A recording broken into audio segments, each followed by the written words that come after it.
महायुति के कौन लीडर है, एनडीए के लीडर कौन है, मोदी जी है, अमित भाई है। तो उनको कहा कि मैंने अमित भाई जी को भी फ़ोन किया, मोदी जी को भी फ़ोन किया, सरकार बनाने में हमारी तरफ से कोई भी रुकावट, कोई भी अड़चन, कोई भी कुछ भी किसी भी तरह का अड़ंगा नहीं है।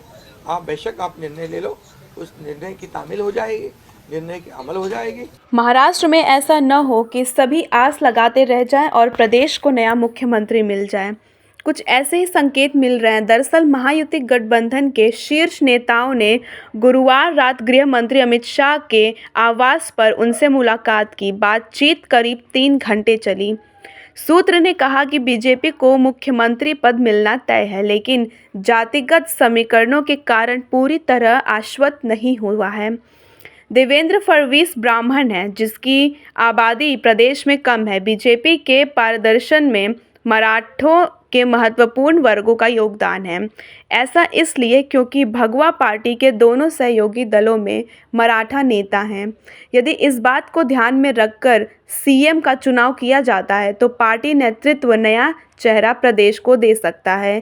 पिछले साल राजस्थान, मध्य प्रदेश और छत्तीसगढ़ में भी कुछ ऐसा ही देखने को मिला था।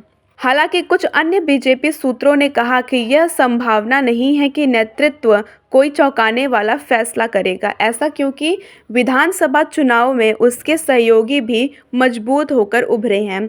केवल एक अनुभवी नेतृत्व ही स्थिर सरकार सुनिश्चित कर सकता है, जिसका अन्य नेताओं के साथ तालमेल हो। 288 वाली सीट विधानसभा में बीजेपी को 132 सीट मिली है। यह बहुमत से 13 सीटें कम है। महाराष्ट्र विधानसभा चुनाव में गठबंधन में प्रमुख भागीदारी होने के कारण दोनों गठबंधन सहयोगियों ने संकेत दिया कि वे बीजेपी के सीएम में रोड़ा नहीं डालेंगे।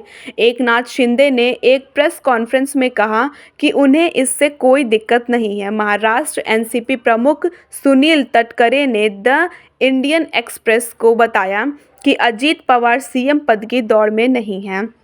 वहीं बता दें कि महायुति के सहयोगी दलों भारतीय जनता पार्टी, शिवसेना और राष्ट्रवादी कांग्रेस पार्टी की शुक्रवार को होने वाली अहम बैठक रद्द कर दी गई है, क्योंकि एकनाथ शिंदे अपने गांव दरे के लिए रवाना हो चुके हैं, जिससे महाराष्ट्र विधानसभा चुनाव के नतीजों के लिए 1 हफ्ते बाद सरकार गठन में देरी हो गई। मीडिया रिपोर्ट के मुताबिक शिवसेना शिंदे गुट के नेता संजय सिरसाट ने कहा, कल महाराष्ट्र के नेताओं ने केंद्रीय गृह मंत्री अमित शाह के आवास पर मुलाकात की।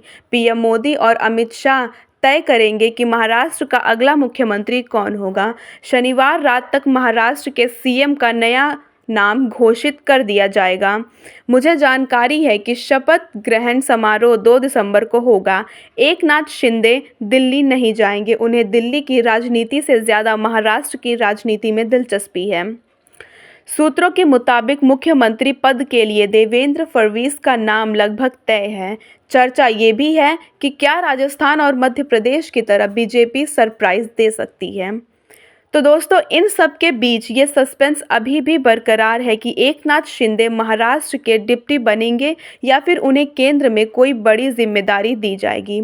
हालांकि इस पर से अगले कुछ दिन में पर्दा उठ सकता है। सूत्रों के मुताबिक जल्द ही मुख्यमंत्री के नाम का ऐलान होगा और उसके बाद 5 दिसंबर को शपथ ग्रहण समारोह हो सकता है।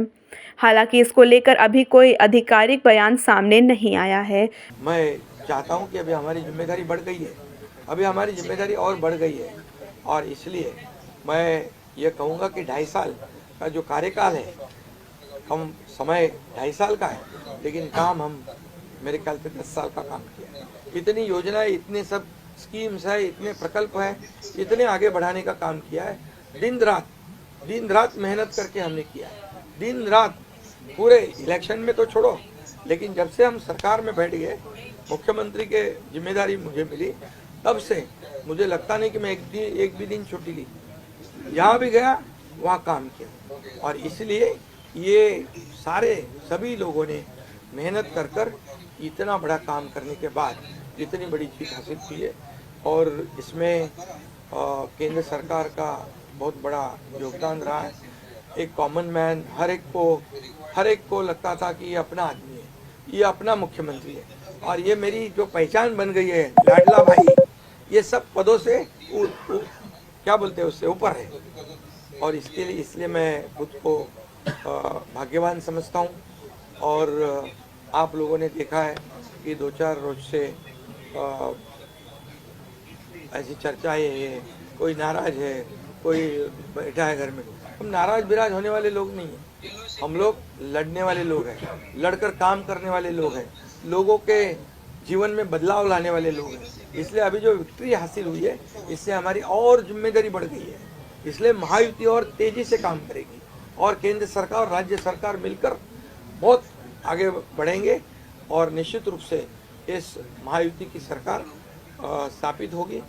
और इसीलिए जो मैंने आप लोगों को कहा कि लगा कि क्या हुआ, मैं तो कल आदरणीय प्रधानमंत्री जी से भी बात की, उनको भी कहा सरकार बनाने में हमारी तरफ से कोई अड़चन नहीं है, आप निर्णय ले लो।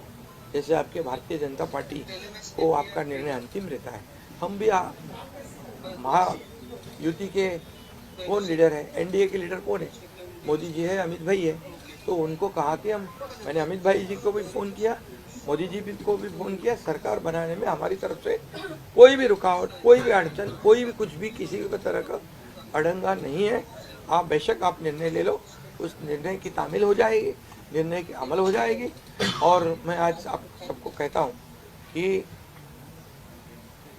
भारतीय जनता पार्टी के वरिष्ठ नेता जो निर्णय लेंगे मुख्यमंत्री पद के बारे में, जो उनका कैंडिडेट होगा, उसको हमारा शिवसेना का पूरी तरह समर्थन है, पूरी तरह हमारा पाठिंबा उनको है।